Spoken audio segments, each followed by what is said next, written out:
Jadi kalau kita hari ini masih mendapat kesempatan sholat, alhamdulillah, ini artinya sampai hari ini kita masih benar-benar manusia. Kan kalau ada orang yang kemudian tidak mau beribadah apalagi sholat, terkhusus ketika dia beriman, maka penting dipertanyakan, masihkah ada iman dalam dirinya?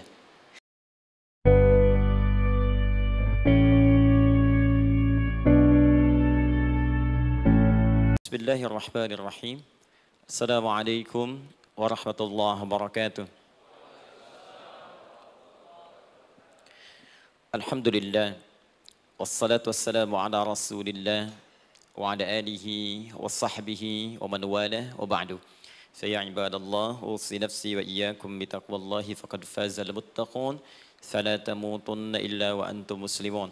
Faqala ta'ala, ya ayyuhalladzina amanu taqullaha haqqa tuqatih wa la tamutunna illa wa antum muslimun. Saudara-saudariku hadirin sekalian, terkhusus barangkali seluruh dari stakeholder PT Pertamina EP, khususnya Pak Nanang Abdul Manaf, sahabat kami. Beliau sempat bersama di Libya dulu, 3 tahun terakhir tidak berjumpa. Alhamdulillah, semoga beliau dan jajaran semuanya disehatkan oleh Allah Subhanahu wa taala. Pak Alfian, Pak Khalid, ya, dan seluruhnya, dan hadirin sekalian tanpa kecuali, saya bermohon pada Allah Subhanahu wa taala semoga kita senantiasa dirahmati, diberkahi dan dimudahkan oleh Allah Subhanahu wa taala. Alhamdulillah, kita baru saja menunaikan salat zuhur berjamaah. Semoga salat kita diterima oleh Allah Subhanahu wa taala. Ada 2 hal yang paling penting tentang salat ini yang ditekankan dalam Al-Qur'an. Pertama, kenapa salat begitu penting ditunaikan? Karena ia akan menjadi pembeda antara Khalik dengan makhluk. Jadi kalau kita ingin bedakan Tuhan dengan hamba, maka di antara titik penting perbedaannya, kata Allah langsung itu terletak pada aspek ibadah, khususnya salat. Karena itu ketika Nabi Musa alaihi salam berkenan kemudian langsung diperintahkan oleh Allah sehingga disebut dengan kalimullah yang diajak bicara dan diperkenalkan tentang esensi ketuhanan Allah, maka disebutkan perintah langsung oleh Allah untuk menyembahnya dalam bentuk salat. Al-Quran surah ke-20 Taha ayat ke-14. Kata Allah, innani anallahu la ilaha illa ana fa'budni wa aqimis salata li dzikri. Ya Musa, tidak ada Tuhan kata Allah selain saya. Ya, maka jika engkau telah tahu saya Tuhan, bedanya Tuhan dengan makhluk, fa'budni, maka kewajiban engkau sebagai makhluk menyembah saya. Bagaimana caranya ya Allah, kata Musa? Kata Allah, wa aqimis salata, rahmatullah. Wa aqimis salata li dzikri. Maka cara menyembahku itu adalah dengan salat. Karena itu semua nabi dan rasul, bahkan sebelum Nabi Muhammad SAW, diperintahkan oleh Allah untuk mengajak umatnya seluruhnya untuk salat. Ya, Nabi Isa alaihissalam salat. Anda buka Quran surah 19 Maryam ayat 31 sampai 33. Nabi Ismail alaihissalam, ya kakeknya Nabi ke-29, salat. Bahkan meminta keluarganya salat. Quran surah ke-19 ayat 55. Wa kana ya'muru ahlahu bis-shalah. Nabi Zakaria, saudaranya Imran, salat. Quran surah ketiga, ya, ayat ke-38 sampai dengan 39. Ayat 39-nya tegas mengatakan, fanadathu malaika wa huwa qa'imun yusalli fil mihrab. Jadi kalau kita urutkan dari Nabi Muhammad SAW sampai Nabi Adam alaihissalam, semua menunaikan salat kepada Allah Subhanahu wa taala. Ya, Muhammad bin Abdullah bin Abdul Muttalib bin Hashim bin Abdul Manaf bin Qusay bin Murrah bin Kilab bin Ka'ab bin Ghalib bin Fihir bin Malik bin Nadar bin Kinana bin Khuzaimah bin Mudrikah bin Ilyas bin Nizar bin Mudar bin Ma'ad bin Adnan bin Addi bin Adri bin Muqawwam bin Nagur bin Tarikh bin Ya'rub bin Yasjub bin Nabit bin Ismail alaihissalam bin Ibrahim alaihissalam bin Azar atau bin Nahur bin Abir bin Kinan bin Arfakhshad bin Sam bin Nuh alaihissalam bin Mihlail Matushala bin Kinan bin Anwas bin Thith bin Adam alaihissalam. Dari Nabi Muhammad SAW sampai Nabi Adam semua salat. Coba ulangi. Nanti dalil singkatnya dari Quran surah keempat ayat 163, paling kiri sebelah atas di mushaf.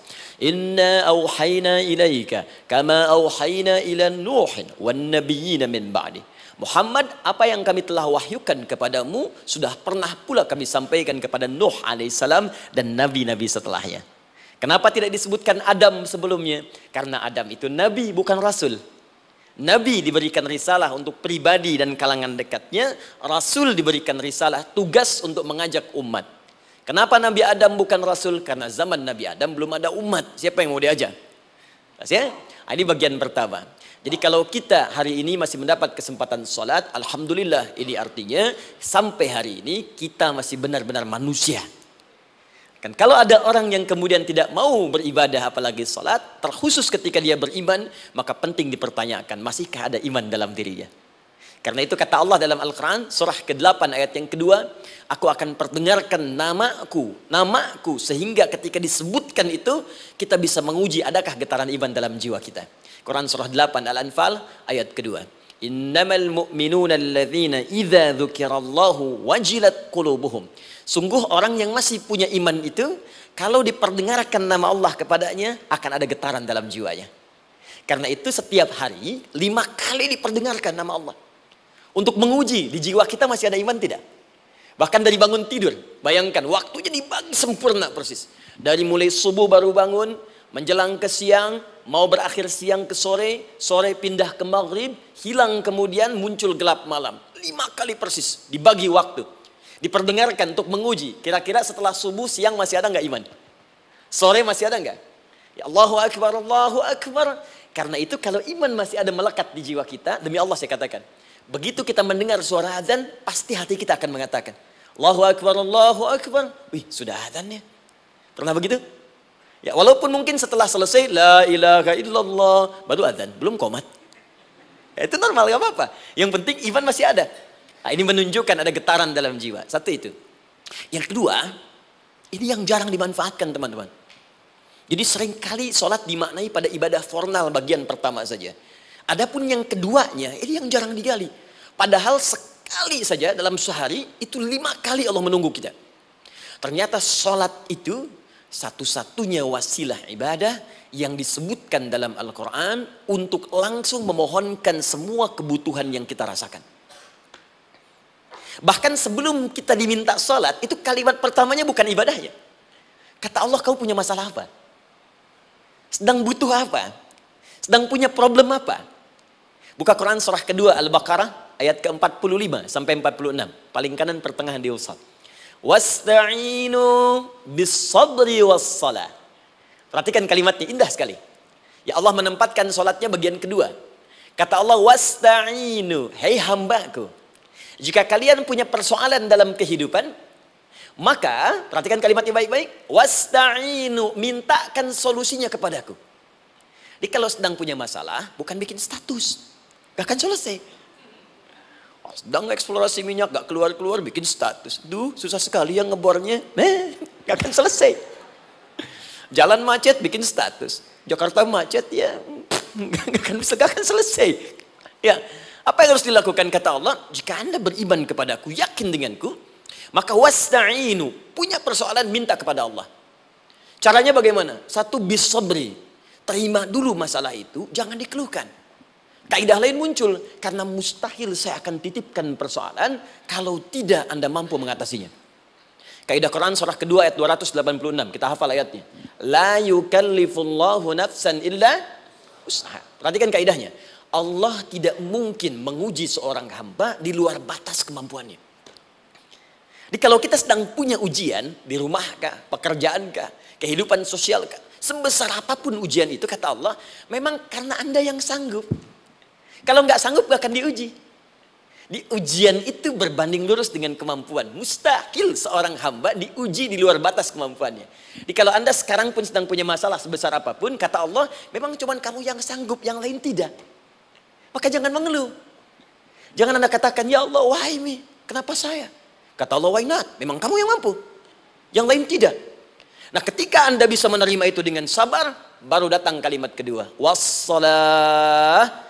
Kemudian datang tunaikan sholat dan mintakan solusi kepadaku lewat sholat. Ya sedikit ya, lihat sini. Saya berikan sedikit uraian Al-Quran. Saya boleh menulis sini? Boleh ya?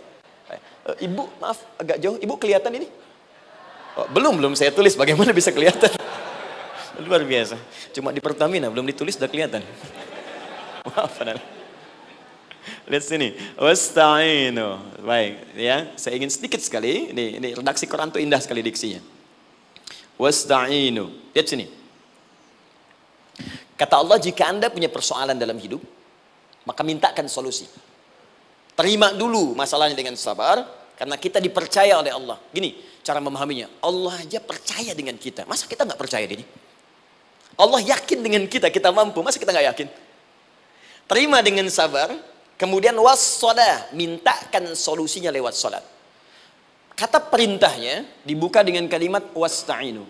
Kalau kita ingin rubah kata perintah ini, fi'il amr, ingin dirubah ke dalam bentuk permohonan, minta, maka rubah kalimatnya menjadi nasta'in. Lihat, nasta'in. Baik, wasta'inu, kata Allah, kalian punya persoalan, ayo minta solusi padaku. Terus kita pengen minta, ya Allah kami ingin minta. Maka dalam bahasa Arab, kalau kita ingin merubah kalimat ini ke dalam bentuk permintaan, kita katakan nasta'in. Saya tanya pada Anda, pernah nggak dalam sholat kita mengucapkan kalimat nasta'in? Ada? Masih ingat? Baik, apa kalimatnya? Iyyaka na'budu wa iyyaka nasta'in. Perhatikan, iyyaka na'budu wa iyyaka nasta'in. Iyyaka na'budu, iyyaka, ya Allah, Engkau perintahkan aku untuk ibadah. Maka sekarang aku ibadah, sholat, hanya kepadamu saja. Kan kata Allah, kamu sholat. Terus kita katakan, iyyaka na'budu. Sekarang kami sholat, ya Allah. Nama lain sholat itu ibadah. Kalau kita ibadah, na'budu. Dari mana tahunnya nama lain sholat ibadah? Quran surah ke-20 ayat ke-14. Fa'budni wa aqimis sholata li dzikri. Ibadah kepadaku caranya sholat. Maka saat sholat kita katakan, iyyaka na'budu. Ya Allah, Engkau perintahkan aku untuk ibadah. Sekarang aku ibadah. Wa iyyaka nasta'in. Dan sekarang aku sedang punya persoalan, ya Allah. Aku punya masalah. Aku punya problem. Dan aku yakin hanya Engkau yang pasti akan menyelesaikannya.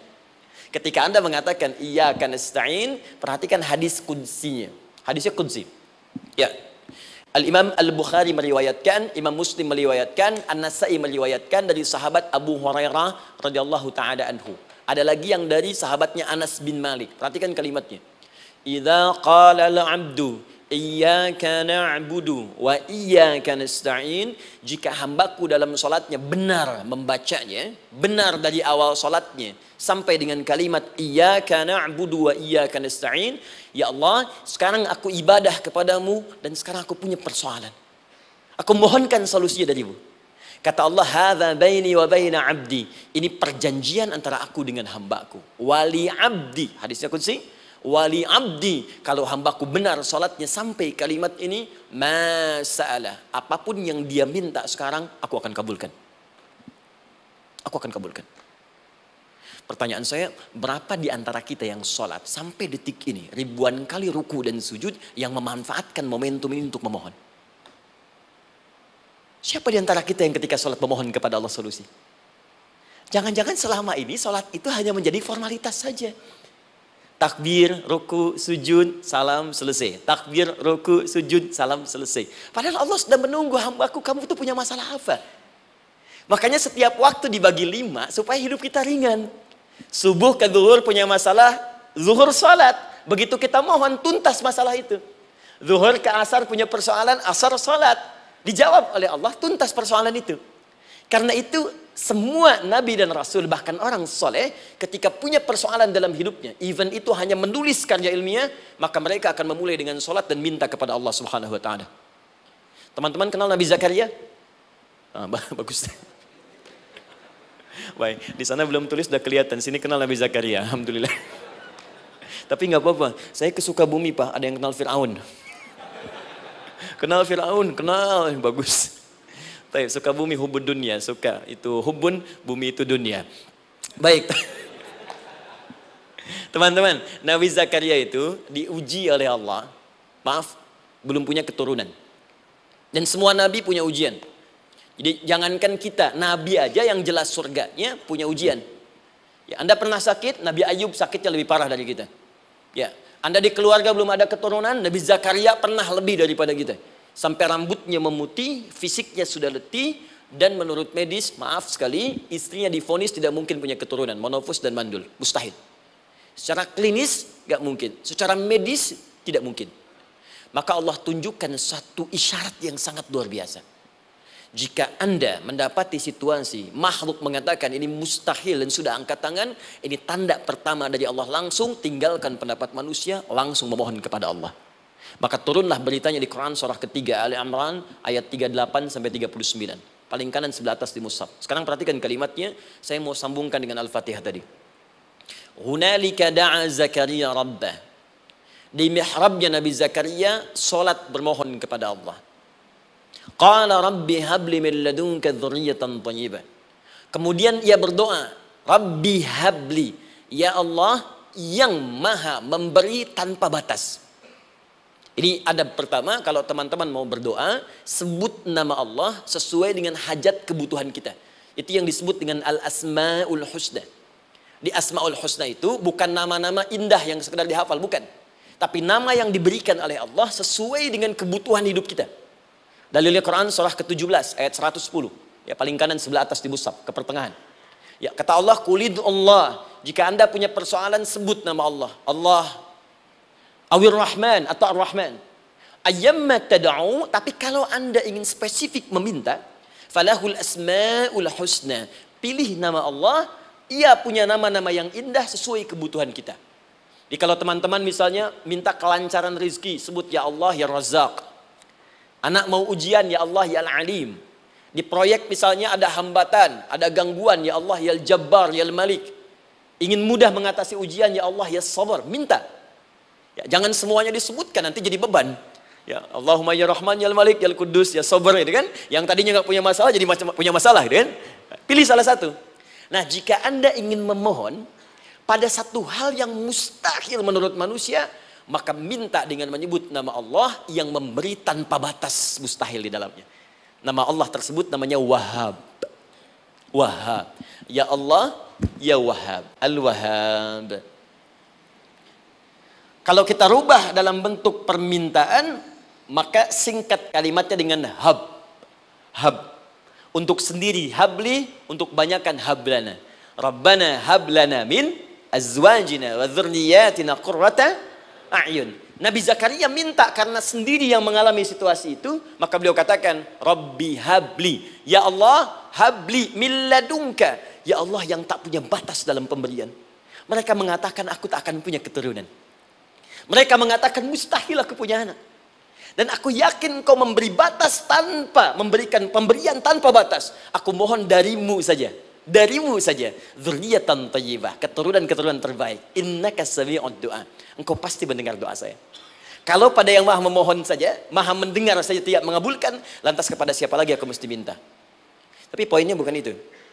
Poinnya adalah, ini disampaikan oleh Nabi Zakaria dalam keadaan sedang sholat. Mesti berdiri dalam sholatnya.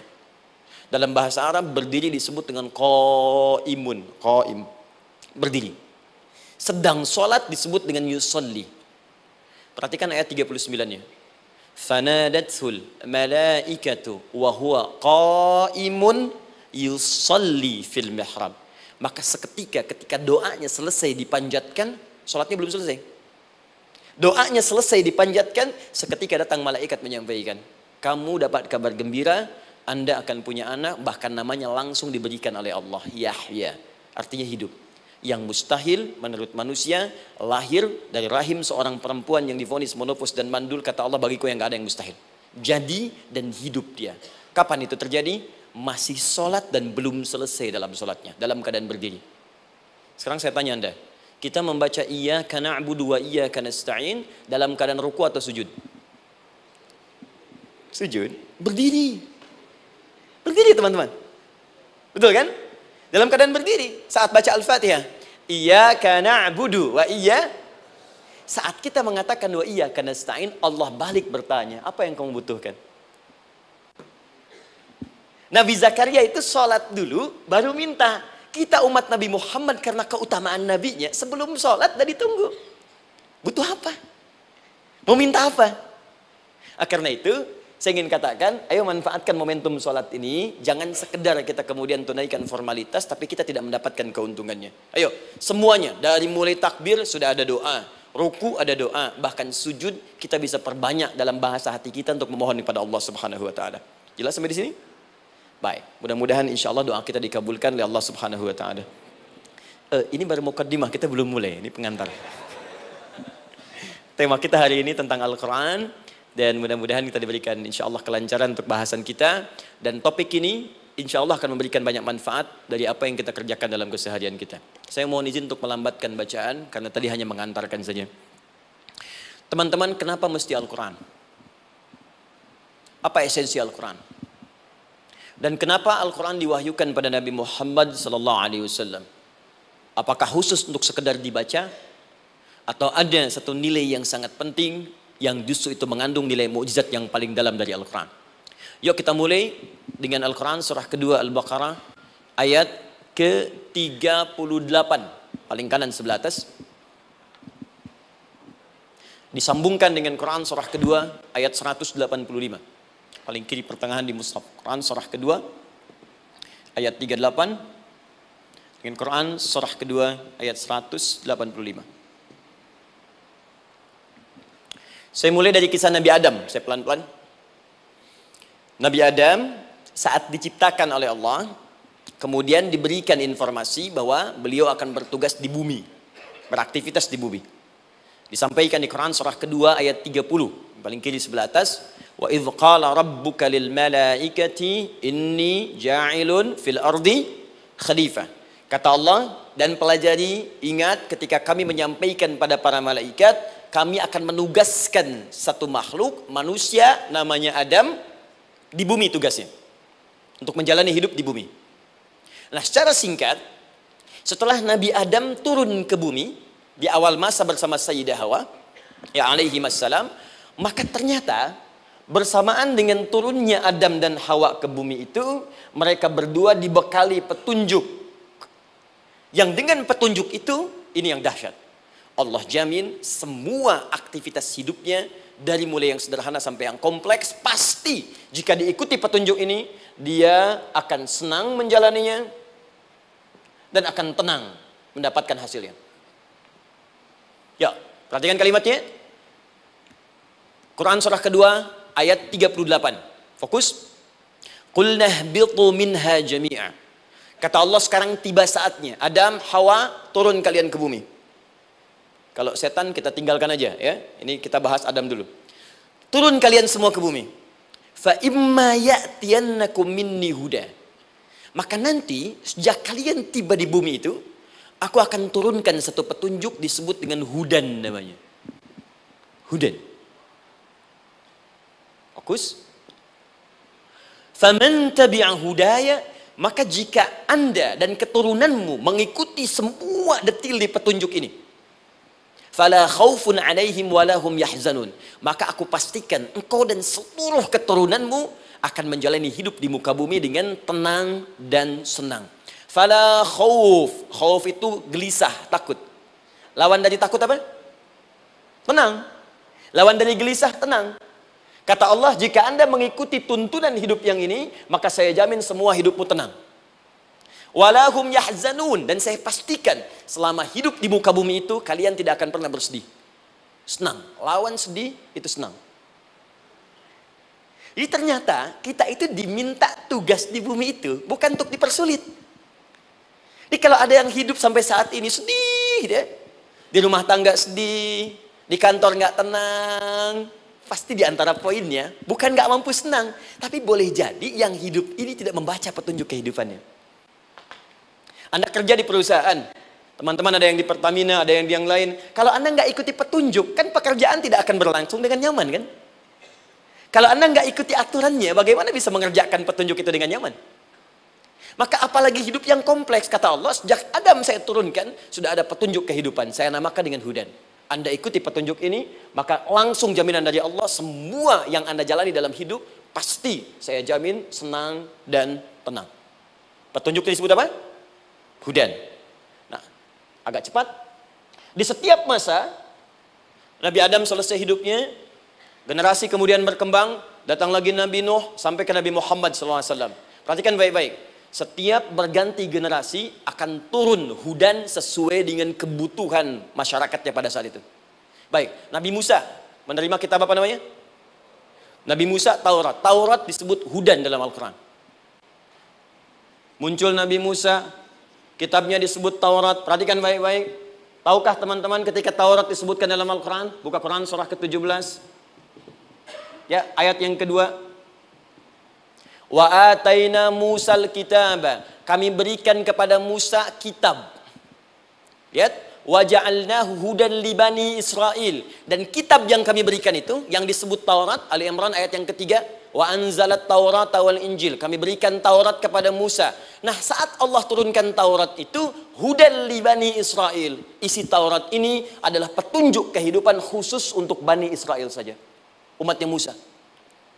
Jadi kalau umat Nabi Musa mengikuti petunjuk hudan Taurat ini, kata Allah, saya jamin semua hidupnya tenang dengan senang. Nabi Isa turun Injil. Injil disebut hudan dalam Al-Quran. Dan yang terakhir, saya cepat karena waktu kita terbatas. Ketika Allah menurunkan Nabi Muhammad SAW dan dipilih sebagai Rasul, maka saat yang bersamaan beliau pun diberikan petunjuk untuk umatnya. Dan dahsyatnya, petunjuk itu pun disebut dengan hudan. Buka Quran surah kedua, ayat 185. Syahrul Ramadan alladzi unzila fihi al-Quran. Di bulan Ramadan itu, kata Allah, saya turunkan Al-Quran. Kenapa saya turunkan Al-Quran? Hudal linnas. Saya jadikan Quran ini sebagai petunjuk, pedoman hidup linnas, bukan terbatas untuk satu komunitas, tapi untuk seluruh manusia sampai kehidupan berakhir. An-Nas disebutkan 241 kali dalam Al-Quran, menunjuk pada semua manusia tanpa kecuali. Ini bedanya Al-Quran dengan kitab sebelumnya. Taurat hanya untuk kalangan tertentu saja. Jadi selesai nabinya, selesai kitabnya. Injil hanya kalangan tertentu saja. Nabinya selesai, selesai kemudian misinya. Tapi Al-Quran tidak.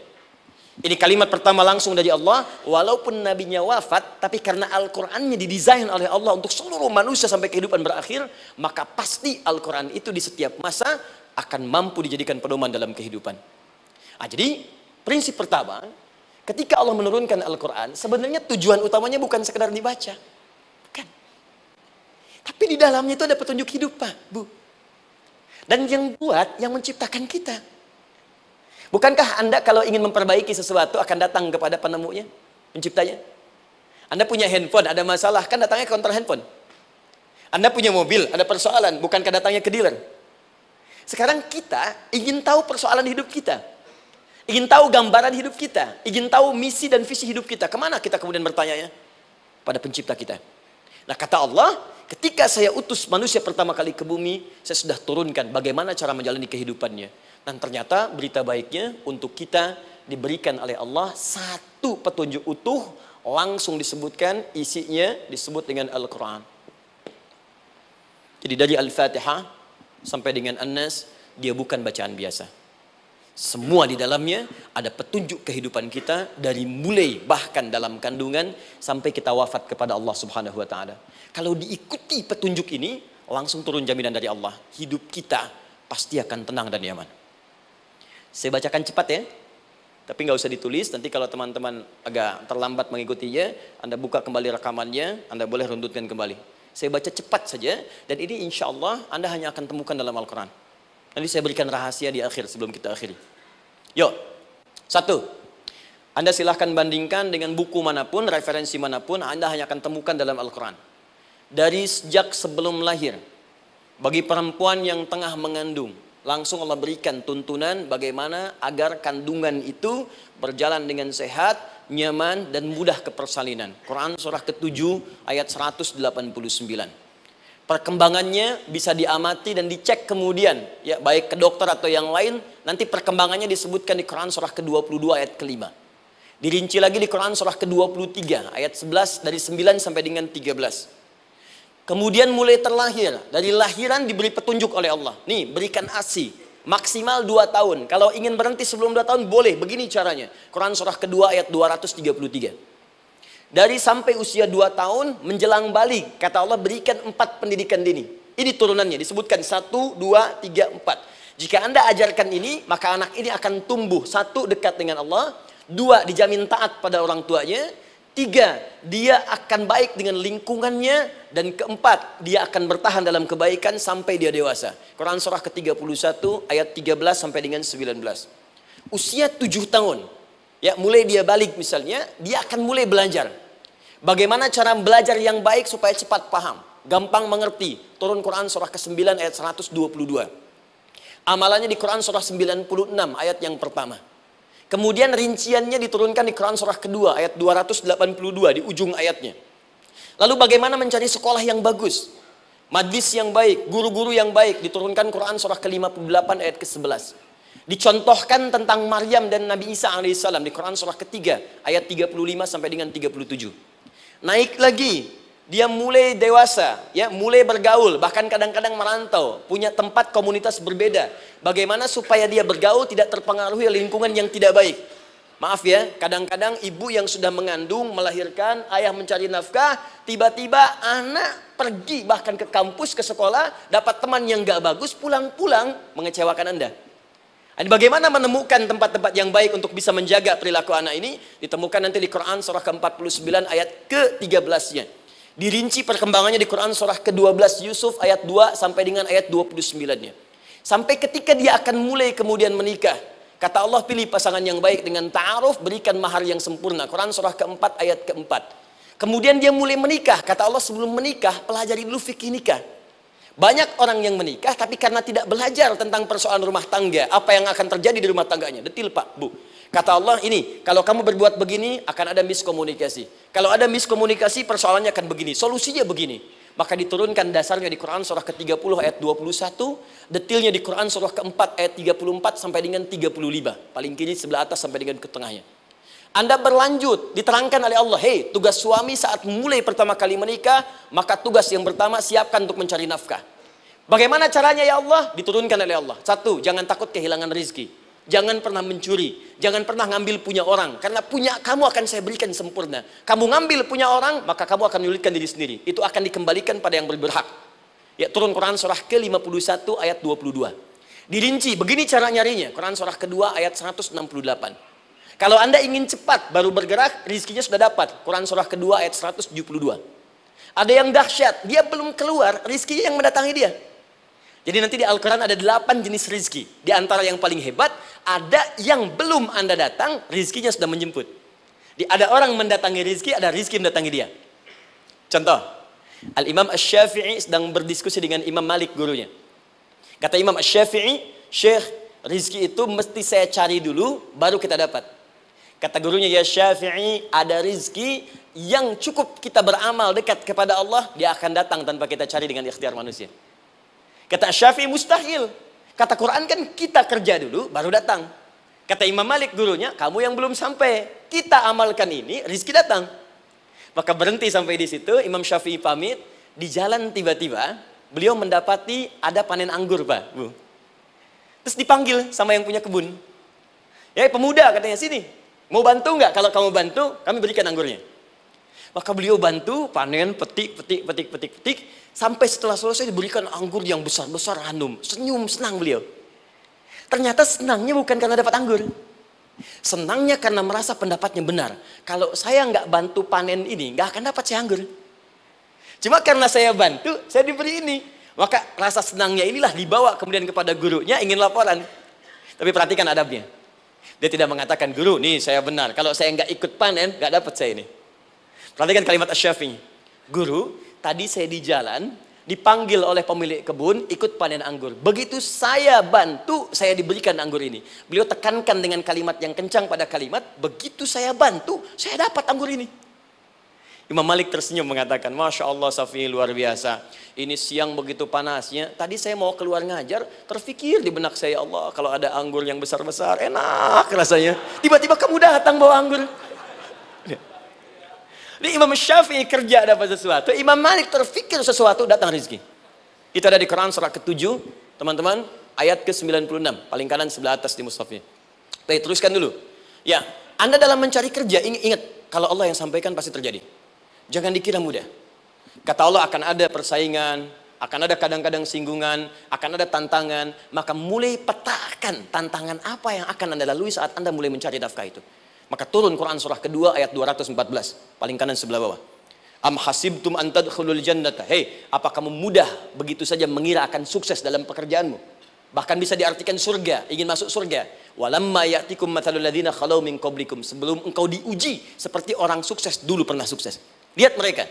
Enggak ada orang sukses yang instan. Cuman balikan telapak tangan dapat, tidak. Kata Allah, lihat orang-orang dulu. Lihat orang-orang hebat dulu. Bagaimana mereka bisa kaya, bisa sukses, bisa punya posisi. Masat umul ba'sa. Petakan olehmu tantangan apa yang akan dihadapi saat engkau bekerja itu. Satu, kata Allah, ba'sun. Ada yang ringan. Ya, ba's.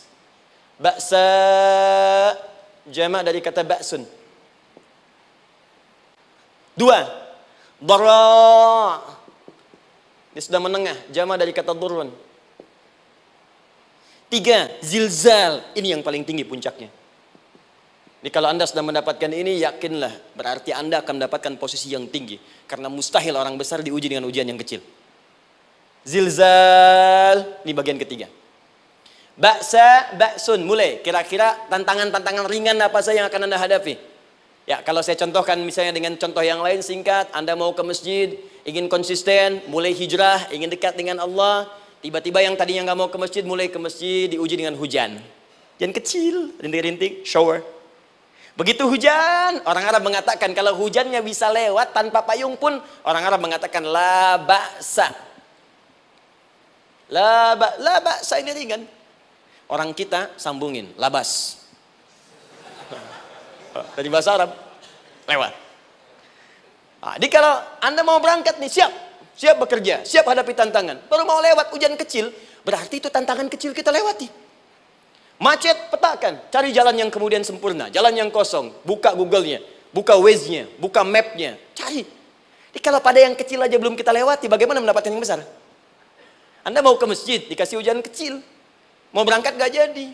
Papa, kenapa gak jadi? Hujan mah, kan ada payung, takut riak.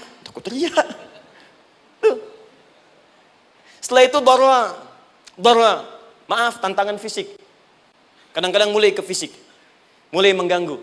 Ya, maaf, dirincikan kemudian oleh Al-Quran. Turun Quran surah ke-21, ayat 87 sampai 88, kisah Nabi Yunus alaihissalam. Yunus beraktivitas, bekerja, bukan berarti nggak ada tantangan. Kadang-kadang dibawa, kadang-kadang diusir, kadang-kadang Anda dapat misalnya proyek, kadang-kadang sudah mulai masukkan tender, tiba-tiba gagal, diserobot orang. Kadang-kadang orang yang dapat, Anda yang ngajukan, itu biasa. Kata Allah itu biasa, bukan cuma Anda, yang lain pun ada. Bukankah Allah ajarkan kisah Sayyidah Hajar alaihissalam dengan Ismail? Bukankah bolak-balik naik Safa Marwah? Kadang di atas, kadang di bawah, kadang lihat peluang, sampai Marwah ternyata bukan air. Terkadang Anda yang bekerja, tim yang lain yang mendapatkan, karena kerja keras Anda, bisa jadi terjadi. Bukankah yang kerja keras Hajar, yang dapat Ismail? Mungkin Anda yang konsep, yang dapat minyaknya orang lain. Mungkin Anda yang kerja, kan yang suksesnya teman Anda, gak ada masalah. Dan itu kemudian akan bermanfaat bagi Anda. Tidak mungkin setiap keringat yang keluar dari diri kita mustahil, kecuali akan melahirkan manfaat yang kembali pada diri kita. Tantangan. Tapi yang paling dahsyat, ini yang gak ditemukan. Di sebagian referensi yang kita baca. Ketika Allah menjelaskan semua tahapan-tahapan tantangan ini, sampai ke puncaknya zilzal. Zilzal itu kalau bahasa sekarang gempa. Ada ujian yang menggoncang hati kita. Ketika Anda kerjakan, ya Allah, tantangannya dahsyat. Kenapa mesti saya, ya Allah? Kau nggak selesai-selesai, ya Allah. Itu wajar, teman-teman. Itu biasa. Kata Allah, orang dulu saja mengatakan, mata nasrullah, kapan ini selesai? Berbahagialah kalau teman-teman sudah mendapatkan tantangan puncak yang paling tinggi ini. Ini artinya, Allah sedang mempersiapkan Anda menjadi orang besar di kemudian hari. Dan cara mengatasinya, diturunkan Quran, surah ketiga, ayat 142. Paling kiri sebelah atas. Perhatikan dahsyatnya. Yang pertama diterangkan tantangannya, yang kedua dijelaskan cara mengatasinya. Saya mau berhenti sampai di titik ini, nanti saya terangkan cara berinteraksi dengan Al-Quran. Ya, perhatikan baik-baik. Kata Allah, jika kelak engkau sudah bisa memetakan tantangan ini, maka siapkan solusi untuk mengatasinya.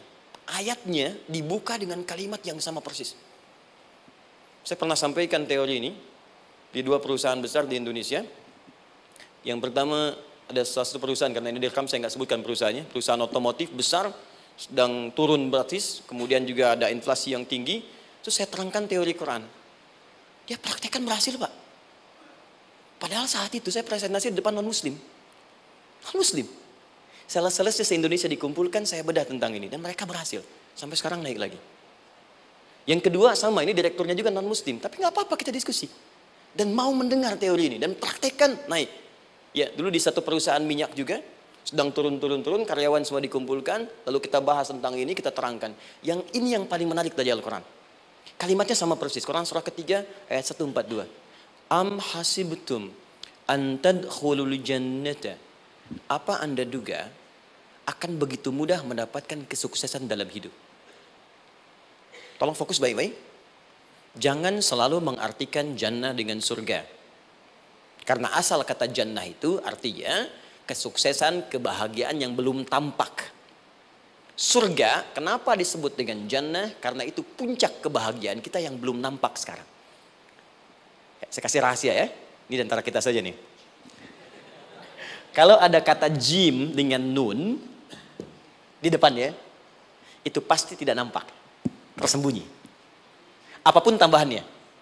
Ya, misal, jin kenapa disebut dengan jin?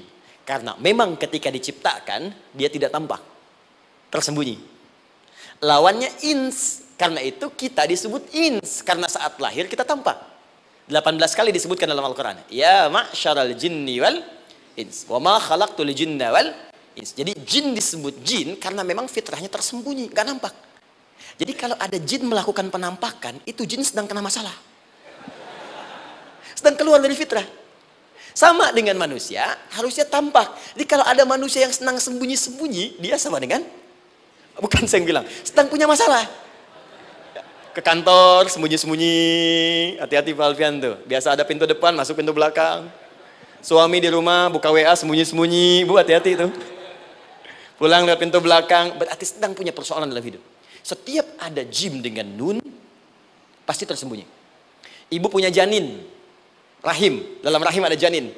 Kenapa disebut dengan janin? Jim, nun, ya, nun. Karena sosok itu belum nampak dalam pandangan kita. Nanti kalau sudah lahir, baru tampak. Jannah, kenapa disebut jannah? Karena belum tampak dalam pandangan kita. Nanti kelihatan. Karena itu dalam Al-Quran, kata jannah itu tidak dikhususkan dengan surga.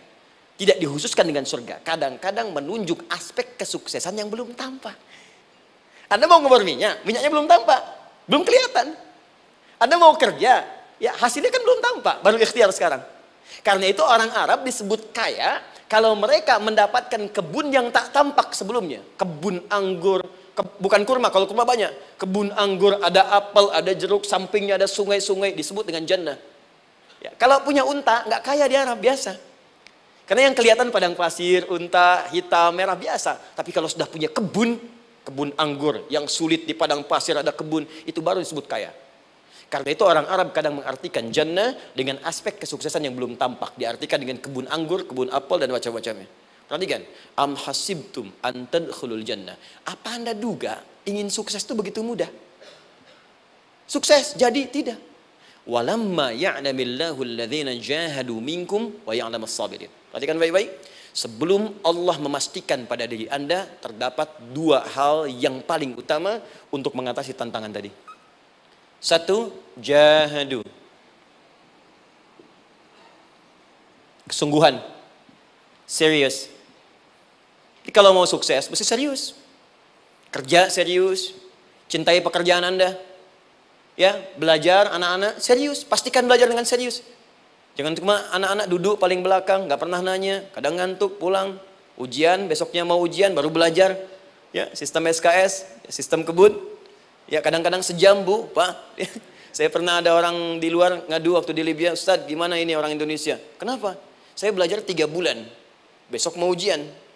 Teman antum orang Indonesia pinjam catatan saya baru semalam. Dia dapat 8, saya 7,5. Saya bilang, Anda belum tahu sistem SKS tuh.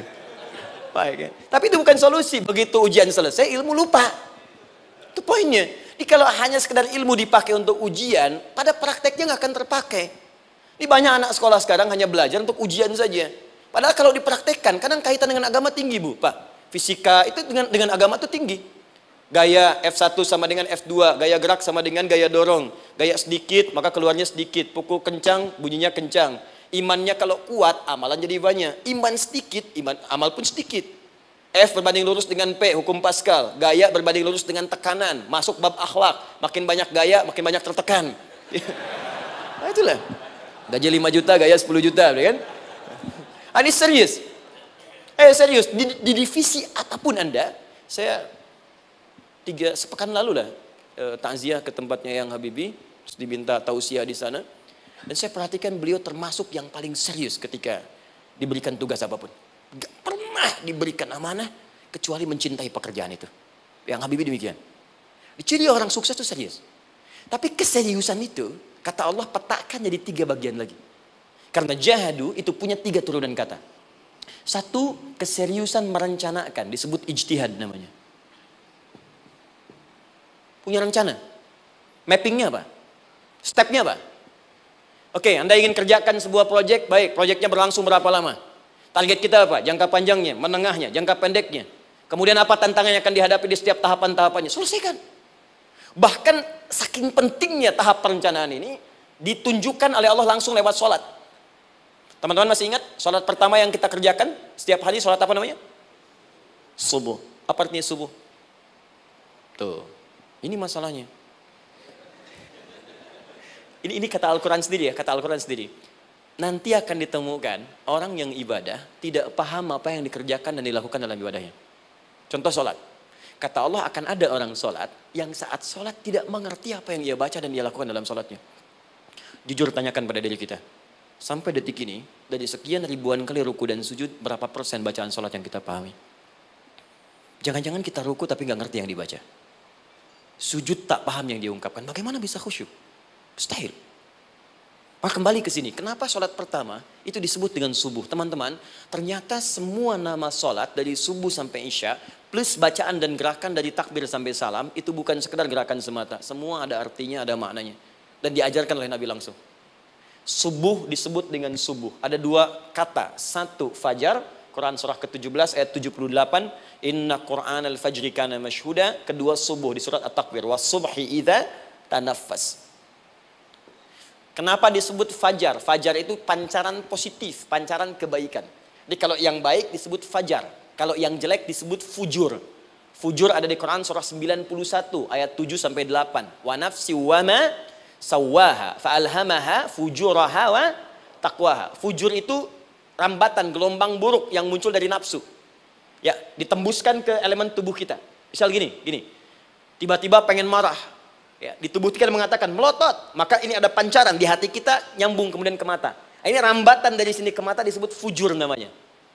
Mau ke tangan pukul, masuk ke tangan. Itu rambatannya disebut fujur namanya. Ya. Yang baiknya disebut fajar. Ya, misal saya ingin sholat, tiba-tiba hati mengatakan sudah azan, merambat ke kaki, cepat melangkah. Cepat wudhu. Nah, itu rambatannya disebut fajar namanya. Atau infajar. Ini pasti ada, ya.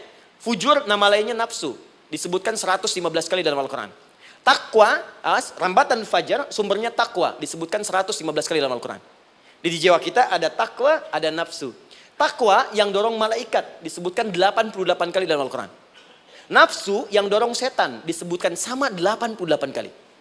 Di setiap Anda akan mengerjakan satu hal, pasti akan yang mendorong pada yang baik, akan mencegah dari yang baik itu nafsu. Pasti itu. Pak Alpian mau tanda tangan proyek. Tiba-tiba disodorkan, Pak, ini Pak. Kok begini proyeknya? Perbaiki. Karena ada yang gak beres. Tapi fee-nya lumayan Pak, 1 miliar. Gak bisa. Jiwa takwa mengatakan, jangan terima Pak. Bapak mengatakan, maaf, ini jari tahiyat. Gak akan pernah dipakai maksiat. Perbaiki. Datang lagi. Ini Pak. Kok sama? Fee-nya diperbaiki Pak, 100 miliar. Nafsunya mulai berkata, terima.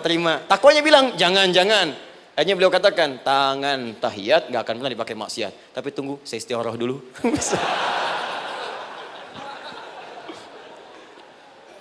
Nah, waktunya, ini salatnya disebut fajar. Kenapa disebut fajar? Karena saat kita tidur, terus dengar suara azan, Allahu Akbar, maka memancar dari iman kita, rambatan untuk merespon suara itu. Bangun kita untuk menunaikan salat. Waktunya disebut subuh. Kenapa disebut subuh? Dari kata asbah. Asbah itu artinya yang siap dengan rencana. Dia orang Islam tuh nggak ada yang bangun dari tidurnya kecuali punya rencana jelas yang akan dieksekusi di hari itu. Makanya sebelum kita bekerja mengeksekusi itu, kita datang menghadap Allah supaya Allah berikan kemudahan di setiap aktivitas kita. Coba lihat manajemen Nabi. Bukankah sebelum tidur beliau istighfar dulu? Dirinci pekerjaannya, dicatat yang akan dikerjakan besok, istighfar 70 kali, 100 kali, sehingga dengan istighfar saat tidurnya tenang. Coba kita biasakan. Ada yang baca Quran, ada yang istighfar. Kalau nggak percaya silahkan cek. Begitu Anda lakukan, tidurnya enak. Besoknya rencana itu sudah siap. Makanya ketika bangun, siap jam 7 mau kemana, jam 8 ada di mana, jam 12 kerjakan apa. Sebelum mengerjakan itu, datang kepada Allah, sujud, ya Allah, saya punya rencana ini tolong mudahkan. Begitu caranya. Itu yang disebut dengan subuh. Nah, sekarang kembalikan, peta hidup kita mau seperti apa ke depan? Ijtihad. Yang kedua, kalau sudah jelas konsepnya, visinya sudah ada, maka jihad. Yang kedua, jihad. Jihad itu eksekusinya, aksinya, actionnya, perjuangan fisiknya. Rencananya apa? Tahajud malam nanti. Bismillah. Jam berapa? 2:30. Baik, yuk kita mulai rencanakan. Eksekusi rencananya. Bagaimana cara kita bangun 2:30? Pasang alarm. Jam berapa alarm dipasang? 3 kali. Pertama 1:30, kedua 2 kurang 1/4, ketiga jam 2 lewat 1/4. Baik. Alarm pertama untuk mematikan alarm kedua. Alarm kedua matikan alarm ketiga. Ketiga siap-siap. Baik. Siap bangun. Jihad. Awas, ini penting ya. Jihad itu jangan dipersempit maknanya kepada situasi peperangan saja, tidak. Banyak jihad itu luas sekali medannya. Karena jihad itu perjuangan fisik. Dan maaf sekali, dalam konteks perang pun bukan menyerang orang. Tapi membela diri saat diserang. Di Islam itu bukan agama ekspansi. Cek di sejarah, nggak ada Islam menyerang. Yang ada itu membela diri saat diserang. Atau saat orang lain dizalimi dan kita diminta untuk terlibat, kita membantu. Ini bukan dalam konteks sekarang yang banyak dibincangkan. Tembak orang, bom orang, nyerang orang. Bukan. Itu waktu kejadian bom Tamrin itu pertama, saya di Lampung posisinya. Itu begitu meledak, duar. Pertanyaan pertama Pak di Balistani, Ustadz, apakah bom di Jalan Tamrin termasuk jihad fisabilillah? Saya bilang, Pak, sependek pengetahuan saya, jihad fisabilillah itu jihad di jalan Allah, bukan di Jalan Tamrin. Kaidahnya beda. Nah, misal mencari nafkah itu jihad. Cari nafkah jihad. Quran surah keempat ayat 34, paling kiri sebelah atas. Tugas pertama ketika menikah kata Allah, ar-rijalu qawwamuna 'alan nisa. Setiap lelaki itu diminta oleh Allah untuk mengatur bagian rumah tangganya. Jadi pemimpin di rumah tangganya. Ya bima faddalallahu ba'dahum 'ala ba'din, karena diberikan kemampuan untuk memimpin. Di pemimpin itu ada di suami. Dan ciri khas pemimpin, Bu, biasanya ciri khas pemimpin apa, Bu? Bukan tegas, bukan. Ciri khas pemimpin itu tidak mau dipimpin. Makanya kalau ada sesuatu, masukkan lewat usulan, jangan beri saran. Kalau saran susah, itu pemimpin. Baik, tapi yang paling luar biasa kata Allah, perhatikan kalimatnya indah sekali. Wa bima anfaqu min amwalihim. Saya berikan tugas untuk mencari nafkah. Ketika seorang lelaki bertugas mencari nafkah, ingat ya, konteks apapun, kalau perempuan nanti bekerja bukan nafkah poinnya. Bisa hobi, ya, bisa aktivitas, tapi nafkah kalau sudah menikah itu ada pada suami. Perempuan tidak. Kalaupun tidak dilarang perempuan bekerja, tidak. Sayyidah Aisyah mengajar, ada yang para sahabiah jadi perawat, ya, ada yang pengajar. Banyak dulu sahabat Nabi yang perempuan mengajar. Ya, kan ada pelajaran-pelajaran khusus perempuan. Ya, ada bagian perawat, ada dokter. Ini kan yang ngandung perempuan, masa yang periksa laki-laki? Ya, ada bagian perempuan tertentu. Itu silahkan bekerja boleh, tapi nafkah laki-laki. Begitu lelaki meniatkan pekerjaannya karena Allah untuk mencari nafkah, itu setiap langkahnya jihad fisabilillah.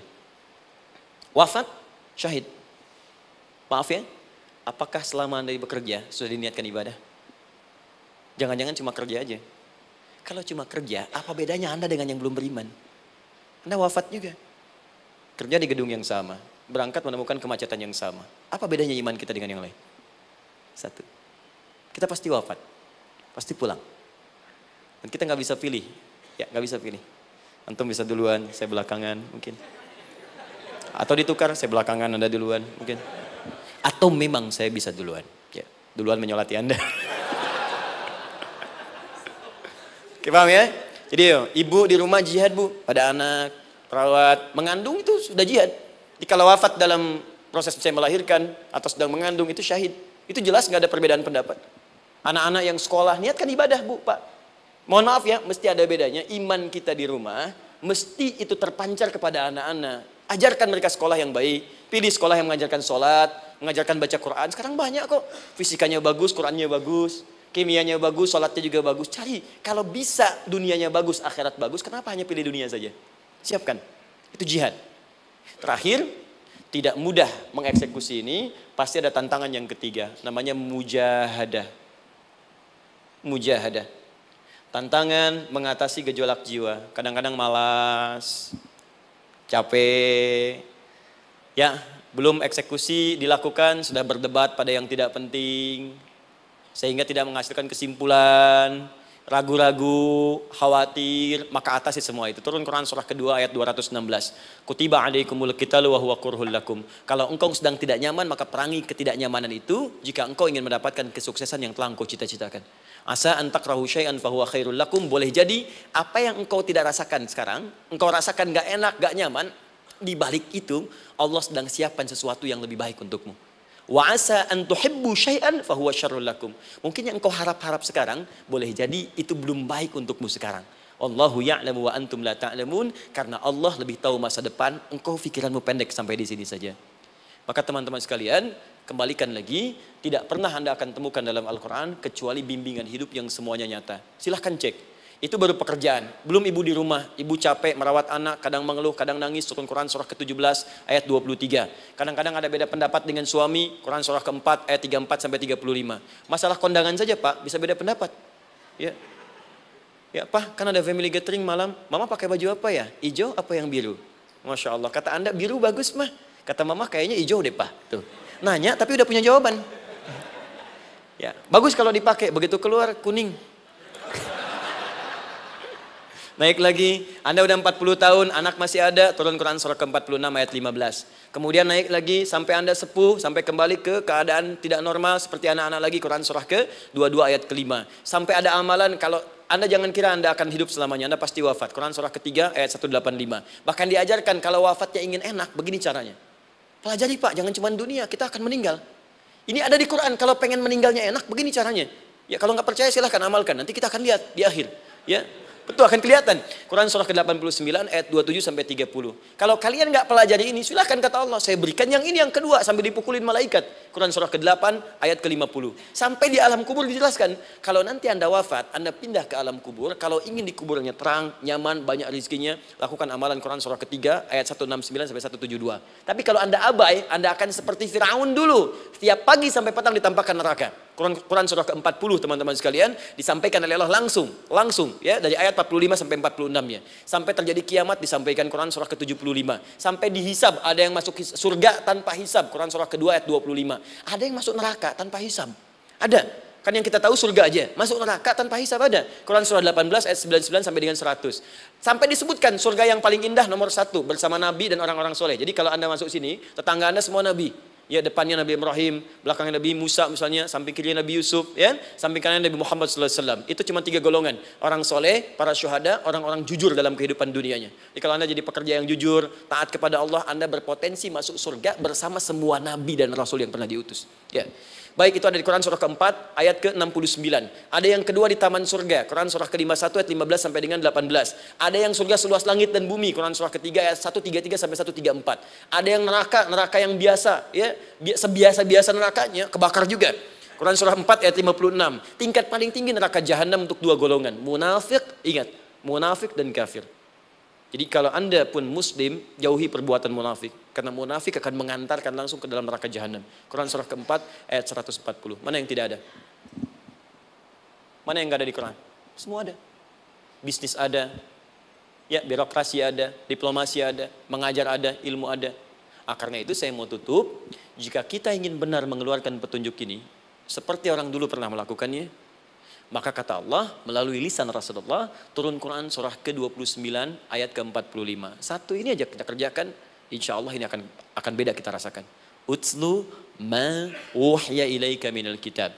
Jika kalian kemudian hidup di muka bumi, maka keluarkanlah bimbingan dari Al-Quran sesuai dengan kebutuhan kita secara tematik. Utslu itu dari kata tilawah.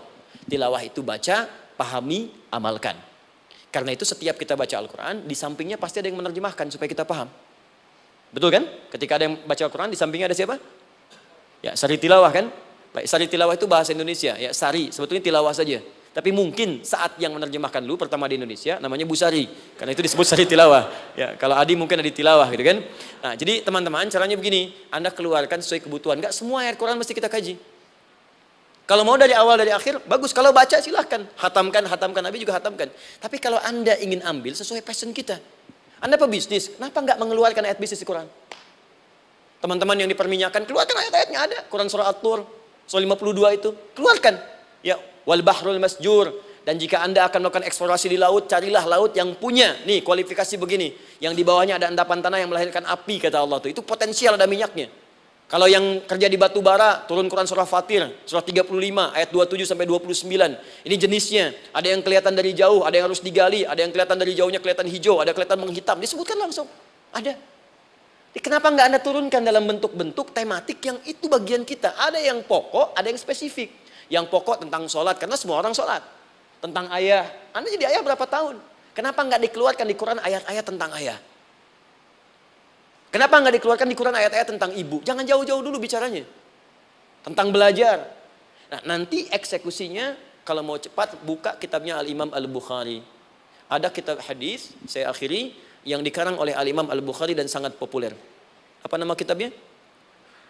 Kalau hafal saya kasih hadiah. Apa kitab Imam Al-Bukhari yang populer? Ya.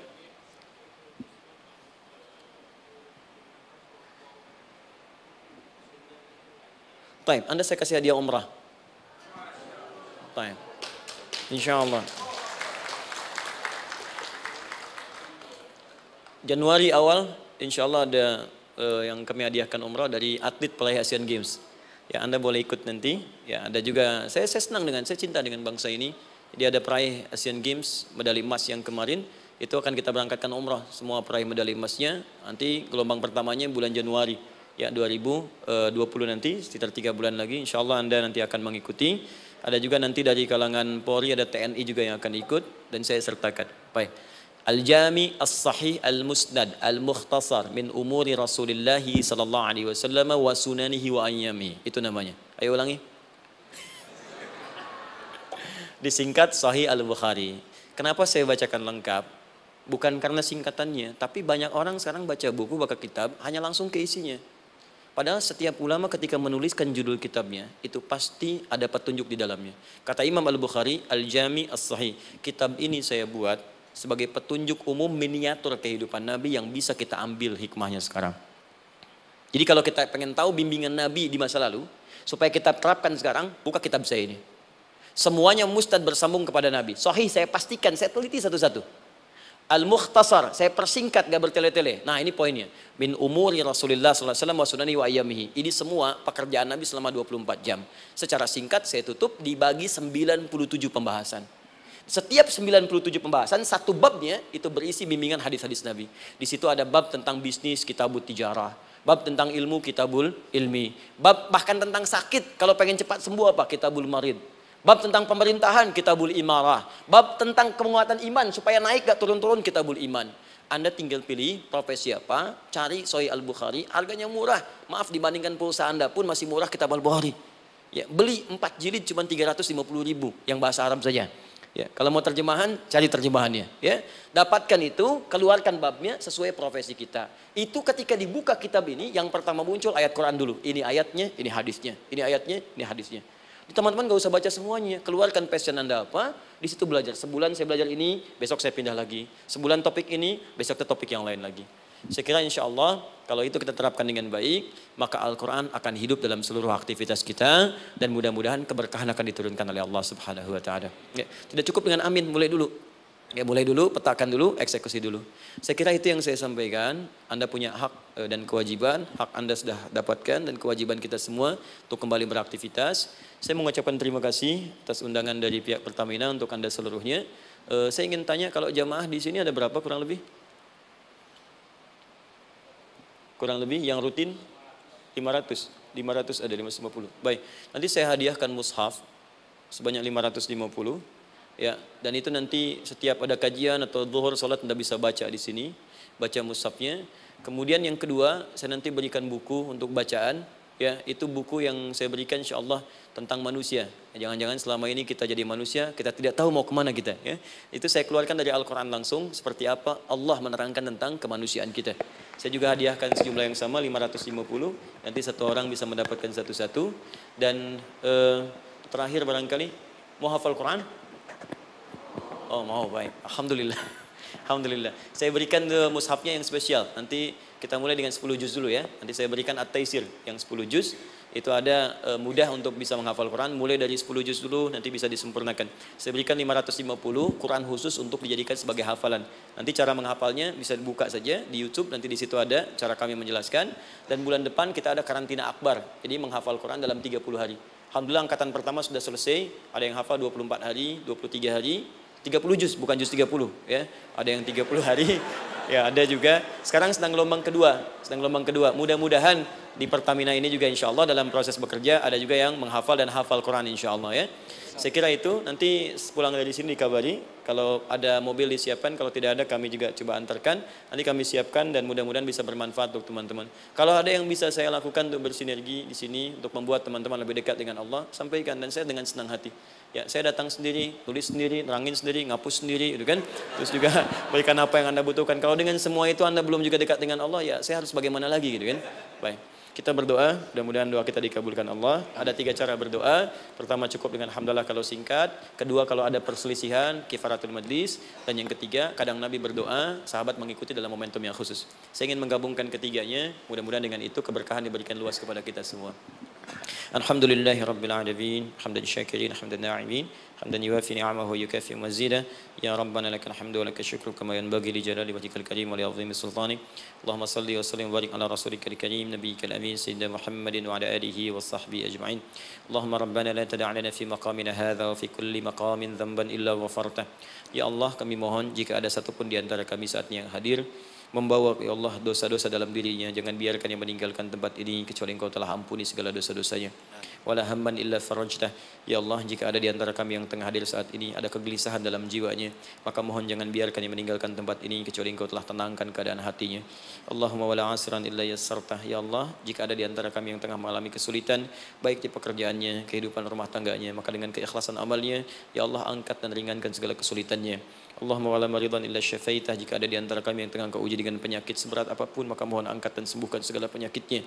Allahumma yassir lana umurana wa la tu'assir alaina. Ya Allah, mudahkan semua urusan kami, jangan berikan kadar ujian yang tidak kami sanggup mengatasinya ya arhamar rahimin. Allahumma alif baina qulubina ati anfusana taqwaha wa zakki anta khairu man zakkaha anta waliyuha wa maulaha. Ya Allah, mohon lembutkan hati kami untuk saling bersaudara dalam kebaikan. Jauhkan kami dari perpecahan ya Allah, dan bersihkan jiwa kami agar kami bersih keadaan jiwa untuk bisa beramal dalam kebaikan dengan mendapatkan ridhamu. Allahumma rabbana atina fid dunya hasanah wa fil akhirati hasanah wa qina adzabannar. Ya Allah, kami mohon anugerahkan segala kebaikan di muka bumi ini yang mampu kami raih, dan berikan kami segala kemuliaan di akhirat yang mampu kami dapatkan, dan mohon jauhkan kami dari segala ya Allah murka dan neraka-Mu. Allahumma barik lana ya Allah fi ailatina wa fi amalina ya Allah wa fi kulli ya Allah hayatina.